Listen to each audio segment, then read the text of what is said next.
Into today's topic, what we're going to cover is renting versus owning. And I promise I'm going to approach this topic in the most non-biased way I possibly can. I have what I prefer. I also have what I have been doing for the first year I've been here in California.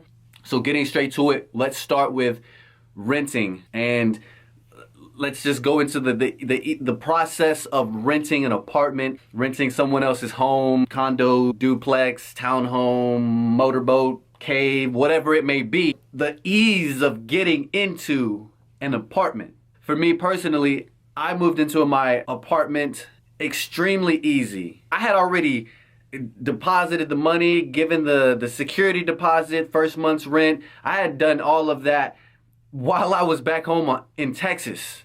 Signed a couple e-signature documents and boom, I have an apartment. Without argument, the ease of getting into an apartment or somebody else's home that you're renting is extremely easy. They do a background check, and if you haven't, I don't know what the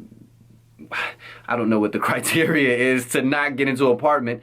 Obviously they do a background check. They do they ask for your security deposit, and they run credit to see how worthy you are and what kind of security deposit you would have to put down. But in regards to getting a home, this process typically takes a little bit longer. And the reason why it takes longer is because there's so much more emotion in getting a home versus moving into an apartment. So much more emotion goes into home ownership. You don't see too often people who are going into home ownership that are going to be looking at pictures and solely just making their minds up based on the pictures, because there are some people out there who take terrible pictures, and there are some people out there that take amazing pictures as well as capture amazing video.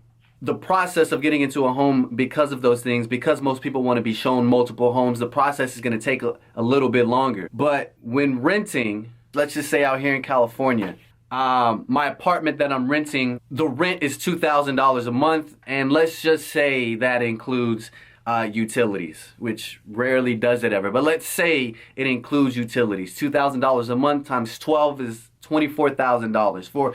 So for the year, I've spent $24,000 in renting this apartment. Something that I see negative about that is that's $24,000 you will never, ever, ever see again. Versus if you own your home, and let's say your mortgage is $2,000 a month, and let's say that includes everything. Mortgage insurance, unless you have the VA loan, then there is no mortgage insurance. But let's say that $2,000 a month encompasses the principal, the interest, as well as the property taxes. Now, property taxes is a thing you wouldn't have to worry about in regards to renting.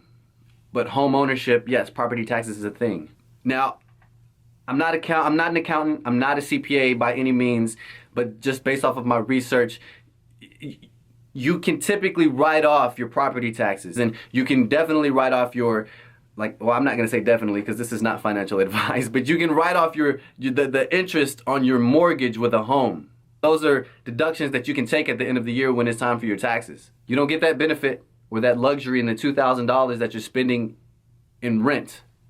I would definitely say that's a pro of home ownership. Let's say you are in the military. Another thing that you're able to get in regards to that is you're able to move into a house with no money down. You're able to move in with no money out of pocket, depending on who you work with and how good they are. You're able to roll that money into the loan, and you're able to have the benefits of home ownership. You get to build towards equity. So that $24,000 I put into my house for the year, a portion of that in the first year is going to go towards interest. Well, a nice portion of it is going to go towards interest. The other portion of it is going to go towards your principal in the home. That principal in the home is what builds your equity. Equity is the dollar amount that you actually own in your home. And depending on who you are or what you want to do in life, there are ways for you to tap into that equity and use it for whatever you just so happen to want to use it for. You want to take your family on a vacation, tapping into your equity, you can do that. I wouldn't. If you wanted to do some home remodeling and put a flower bed in your front yard, yeah, I mean, I personally wouldn't. Or if you wanted to take out that equity and put that equity into another home out of state, particularly since I live in California, out of state into an investment property, that is also something I could do. You don't have that ability to do that with the $24,000 you put into renting an apartment. Also, with home ownership, you have the ability to allow people to move into your home. Now, I know you can do the same thing with an apartment, split the bills down 50-50. I know people that do it. Hey, and if it works for you, it works for you. I can't argue that. And I'm not going to. But the benefit of it being on the home ownership side of the house is you have somebody else paying down your mortgage. You have someone else putting into your equity. And that's the benefit of home ownership. Something else in regards to all of this is I have a really good friend of mine, a brother I consider that I met in the military, TA. TA, you've been there since day one, brother. I love you so much.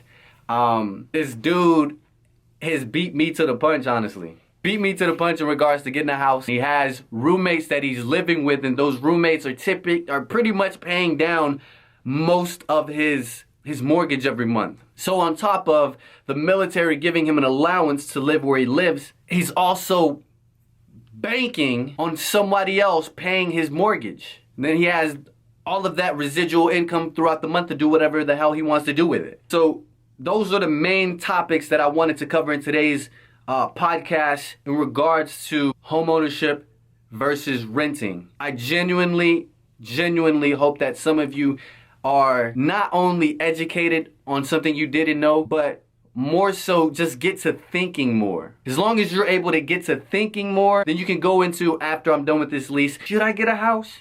Because my perspective is my perspective. I'm currently renting right now, but I would rather be owning a home. But I understand everybody's situation is completely different. Not everybody has a credit score that will allow them to move into a home. Not everybody has 20% down to put on a home. Not everybody knows that you don't always need 20%. Sometimes you only need 3.5%. And I get it, some people may not have 3.5% saved. Some people don't want to own a home. Oh man, and something else I forgot. I can't believe I forgot. Well, I guess I'll save the best for last. Another pro in favor of home ownership is the possibility of appreciation. What appreciation is the value of your home goes up with time. Historically speaking, obviously I can't see into the future. I would never promise something that I cannot guarantee. But historically speaking, the housing market always increases. With regards to what happened in 2008, 2007, I'm totally aware of that. But that's also something to keep in mind. Somebody I used to work with when I was in Japan, he bought a house in Temecula, California for about $250,000. And in 3 years, when he came back to Temecula, that same house was worth over $400,000. That is the beauty, another beauty of home ownership. Without even doing anything to your property, it could be worth more.